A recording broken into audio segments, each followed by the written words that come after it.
101% મારી ગેરંટી છે। જો આ લટકાવેલા દહીંનું શાક બનાવીને ખાઈ લીધું ને તો ઉનાળાની ગરમીની અંદર શરીરને ઠંડક પણ આપશે અને ખાવાની ખૂબ જ મજા આવશે। ઘરમાં કોઈ પણ શાકભાજી અવેલેબલ નહીં હોય ને તો પણ તમે ફક્ત 5 મિનિટમાં બનાવીને તૈયાર કરી દેશો અને આ દહીંનું શાક છે ને એ ઘરમાં બધાને ભાવશે, એટલું સરસ મજાનું બનશે। તો લટકાવેલા દહીંનું શાક બનાવવા માટે અહીંયા મેં આ રીતે એકદમ કોઈ પણ કોટનનું કપડું કે આ રીતે પતલી નેટ લઈ લેવાની છે।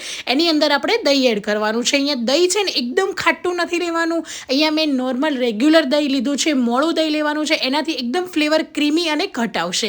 તો આ રીતે હવે નેટની અંદર દહીંને એડ કરી દઈશું અને કોઈ પણ વજનવાળી વસ્તુને આ રીતે ટ્વિસ્ટ કરીને મૂકી દઈશું, જેનાથી દહીંનું બધું જ પાણી નીકળી જશે। તો તમે કોઈ પણ વસ્તુ પર લટકાવી પણ શકો છો। તો બસ આ રીતે ઊંચું રાખવાનું છે થોડુંક, એટલે આ રીતે લટકેલું રહેશે ને તો એનું બધું જ પાણી નીકળી જશે અને આપણને દહીંમાંથી સરસ મજાનું હંકડ બનીને તૈયાર થઈ જશે। દહીં થોડું ઘટ હશે ને તો ખાવાની મજા આવશે। આ એનું પાણી નીકળી જશે ને એટલે એકદમ સરસ એવું થીક અને ક્રીમી દહીં થઈ જશે। તમે દહીંનું રિઝલ્ટ જોઈ શકો છો। અહીંયા મેં 20 થી 25 મિનિટ સુધી દહીંને લટકાવેલું છે તો પણ દહીં એકદમ સરસ મજાનું ક્રીમી તૈયાર થયું છે। હવે દહીંને આપણે થોડીવાર સાઈડ પર રાખીશું અને દહીંનું શાક બનાવવા માટે અહીંયા પેનની અંદર 1 થી 1.5 ચમચી તેલને ગરમ કરી દઈશું। તેલ ગરમ થઈ જાય એટલે અડધી ચમચી જેટલી રાઈ, 1 નાની ચમચી જેટલું આખું જીરું એડ કરી લઈશું। રાઈ સરસ રીતે ચટકવા લાગે અને જીરાનો કલર ચેન્જ થઈ જાય એટલે આ રીતે 1 સૂકું મરચાંને વચ્ચેથી તોડીને એડ કરીશું। થોડી એવી હિંગ એડ કરી દઈશું અને સરસ મજાનો વઘાર થાય અને વઘારનો ટેસ્ટ આવે ને એના માટે અહીંયા મેં આદુ, લસણ અને મરચાંની પેસ્ટ લીધી છે। અહીંયા મેં 2 ચમચી લીધી છે। જો તમે લસણ ના ખાતા હોય તો આ રેસીપીની અંદર તમારે લસણ ડુંગળી સ્કીપ કરી દેવાના, તો ખાલી આદુ મરચાંની પેસ્ટ એડ કરવાની। એકદમ મસ્ત મજાનો વઘાર આપણો તૈયાર થઈ ગયો છે। ગેસની ફ્લેમ જ રાખવાની છે અને બધી વસ્તુ સતરાઈ છે એટલે મીઠા લીમડાના ફ્રેશ પાન એડ કરી દઈશું। એની અંદર આપણે હળદર પાવડર એડ કરીશું અને હવે અહીંયા મેં 2 ડુંગળીને ઝીણી ઝીણી સમારીને લીધેલી છે। મેં અહીંયા નાની સાઇઝની ડુંગળી લીધી છે। જો તમે મોટી લેતા હોય તો તમે 1 થી 1.5 ડુંગળી પણ લઈ શકો છો। તો આ રીતે 2 ડુંગળીને ઝીણી સમારીને એડ કરી લઈશું અને સરસ રીતે મિક્સ કરી દઈશું। હવે ડુંગળીનો કલર ચેન્જ થાય ને ત્યાં સુધી એને સાતળવાની છે। ગેસની ફ્લેમ હવે થોડી મીડિયમ કરી દઈશું અને મીડિયમ હાઈ ગેસની ફ્લેમ પર ડુંગળીનો કલર ચેન્જ થાય, બ્રાઉન કલર જેવી થાય ને ત્યાં સુધી આપણે એને રહેવા દઈશું। તો અહીંયા મસ્ત મજાની ડુંગળી આપણી સતળાય છે, તમે જોઈ શકો છો। ત્યાં સુધીમાં આપણે સ્વાદ પ્રમાણે મીઠું એડ કરી દેવાનું, જેથી જલ્દીથી ડુંગળીનો કલર પણ ચેન્જ થઈ જશે અને ડુંગળી થોડી સોફ્ટ પણ થવા લાગશે। તો અહીંયા સરસ રીતે ડુંગળી સોફ્ટ થઈ ગઈ છે, તમે જોઈ શકો છો। એકદમ ડુંગળીનો આવો કલર થાય ને એ પછી આપણે ટામેટા એડ કરવાના છે। તો અહીંયા મેં 2 પાક્કા અને લાલ મોટા ટામેટા લીધા છે, એને પણ આ રીતે ઝીણા ઝીણા સમારીને એડ કરી લઈશું।